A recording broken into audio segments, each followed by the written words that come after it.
dalam bahasa Indonesia. Anda harus lihat sejarah penggunaan kata ini. Kata ini sudah menjadi bahasa yang umum, baik orang Kristen, non-Kristen, baik orang Islam sendiri. Kata Allah ini sudah menjadi bahasa yang umum, sudah menjadi bahasa Indonesia, bukan menjadi bahasa Arab lagi. Itu Bang Zuma. Oke, baik.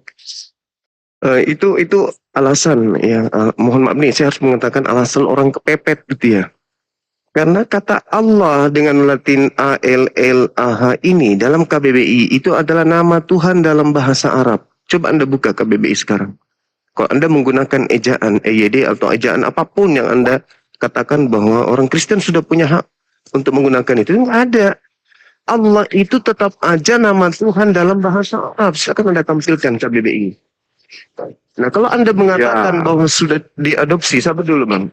Kalau dikatakan sudah diadopsi, bukan diadopsi, karena memang penduduk Indonesia itu hampir 90% umat Islam. Jadi saudara-saudara setiap hari mendengarkan kata itu, karena umat Islam apapun yang terjadi mereka selalu menyebut nama Tuhannya. Kaget Allahu Akbar, bersin Allahu Akbar.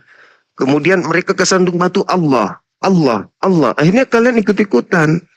Padahal sebenarnya kalau Anda melihat original teks dari kitab saudara secara historis, gramatikal, jelas bahwasanya kitab saudara itu harusnya diterjemahkan ke dalam kata dewa atau Tuhan, bukan Allah, karena Allah itu adalah milik prerogatif orang-orang Islam, karena kata Allah itu hanya bersumber dari kitabnya umat Islam. Kalau dipaksakan kemudian saudara, ada kata Allah atau kata Allah di dalam kitab saudara dalam bahasa original teks. Misalnya dalam Yosua 24 nomor 26. Di situ ada ALLAH. Tapi artinya pohon besar. Ada juga di Mazmur 10 nomor 7. Ejaan kalian Allah. Ada. Di Mazmur 10 nomor 7 Allah itu artinya sumpah serapah. Atau dalam bahasa Yunani sekalipun. Itu juga ada di dalam kitab saudara. Bagaimana kemudian kata Allah itu diartikan dengan kata tetapi. Nah. Apakah Tuhan Anda pohon besar atau sumpah serapah atau tetapi? Kalau tidak berarti merujuk kepada umat Islam, yaitu Al-Quran. Nah, coba saudara saya jelaskan. Dari mana Anda mengambil kata Allah ini? Sementara Allah dalam KBBI, nama Tuhan dalam bahasa Arab. Sedangkan kitab kalian diterjemahkan dari bahasa Inggris atau bahasa Belanda. Bahasa Belandanya Tuhan itu kan Her. Masuk ke dalam bahasa Indonesia, bukan masuk ke dalam bahasa Arab. Begitu, saudara. Silakan. Oke. Jadi Bang Zuma ini kan sudah menarasikan kronologi kata Allah itu dalam sejarah budaya bangsa Arab, ya kan? Makanya dia menyebut huruf alif lam lam ha, ya kan? Kalau di dalam Alkitab bahasa Ibrani, kata Allah itu bukan 4 huruf, tapi Alef, Lamet, He, hanya 3 huruf. Cuma dia ada titik pengeras. Jadi bacanya Allah. Nah, itu yang diartikan pohon besar. Dan tidak ada hubungannya dengan Sang Tuhan, Sang Pencipta. Nah, sejarah dalam bahasa Arab, kata Allah itu, it's okay, silakan. Ya kan? Tapi kan kata Allah ini kemudian dipergunakan dalam bahasa Melayu. Ya kan? Dipergunakan oleh orang-orang Melayu di masa lalu. Ya kan orang Melayu menyembah Allah. Bentar dulu Bang. Bentar dulu ya. Jadi kita gantian ngomong nih. Kita bicara sejarah kata itu. Menyebar. Mereka juga pakai huruf itu diterjemahkan. Untuk bagaimana kata itu dipergunakan nasional diterima secara ini di dalam bahasa Indonesia sudah diterima secara umum merujuk kepada sumbernya Sang dari Pencipta. Sebentar. Sumbernya dari mana? Ini kita udah sampai. Dari Islam atau dari Kristen? Sebentar. Kita bicara filologi.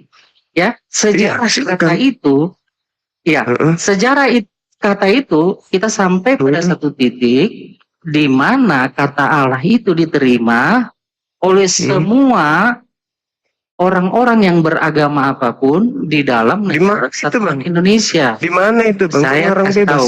Saya kasih tahu ya. Saya kasih Iya, tahu ya. di mana itu? Perhatikan kawan-kawan, record ya. Saya kasih tahu ya. Dokumen resminya iya. ya. Saya kasih tahu. Iya, silakan. Undang-Undang Dasar 1945 alinea 45. ketiga. Saya bacakan. Sebentar. Anda nggak ngerti filologi, jangan tertawa. Kita nggak adu comor di sini. Kita adu data. Iya, buktikan kalau Allah itu berasal dari agamamu.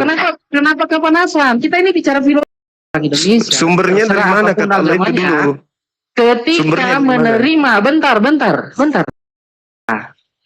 Kalau Anda Bukan, mau saya menerima, bertanya. Dari mana kata Allah makanya itu waktu masuk saya Indonesia? ngomong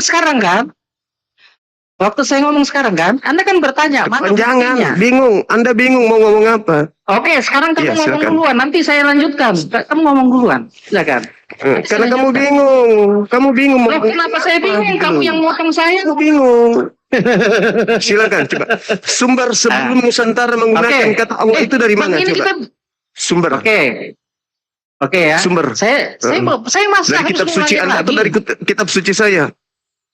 Bentar Ya, sumber kata Allah itu sebelum masuk ke Saya Nusantara sudah dari kitab bicara Allah atau dari kitab sampai saya? di titik sekarang ya. Sebagai Indonesia, warga negara Indonesia, Oh, Indonesia. Allah itu KBBI coba Anda buka. sebentar Bang, kita bicara kata Allah dalam bukti otentik sejarah bangsa ini. Kata Allah itu dipergunakan Iya, secara silakan. proposal silakan. generik. Sumber berarti Anda berbicara sumber kan? Oke, diamlah dulu ya. Ya, di dalam alinea ketiga pembukaan Undang-Undang 1945 bunyinya begini.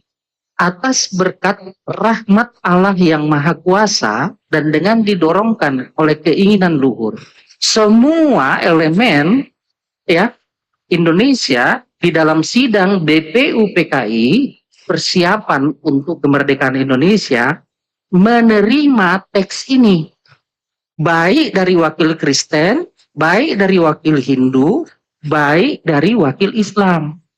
Bahwa Allah di sini yang dimaksud adalah Sang Pencipta.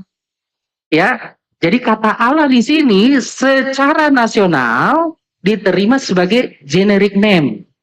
Terserah nanti kalau Islam mau menganggap itu sebagai proper name, terserah Anda.